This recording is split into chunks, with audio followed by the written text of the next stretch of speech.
Woo! They look good. They look clean.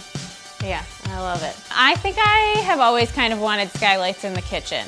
When we were installing lights in the kitchen, we really only installed them on one end, plus the ones over the island. And over the last couple years, we've noticed that it's kind of darker on the other side.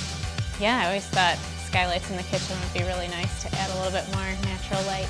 So Windy City Skylights were our installers, and they got in touch. They came out, kind of showed us what the skylights were like, talked us through what the install process was going to be like, approximately how long it would take. I mean, we kind of tend to DIY a lot of our own stuff, so just having somebody else install something is always a nice treat. Honestly, I think just how easy it was the most surprising part. Really happy with how they turned out. I mean, I think there's more light than I was even expecting.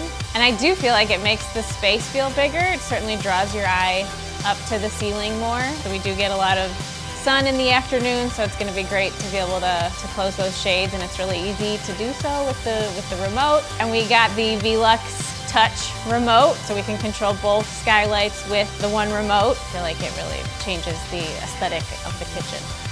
VELUX has been great throughout this whole process. Windy City Skylights has been great.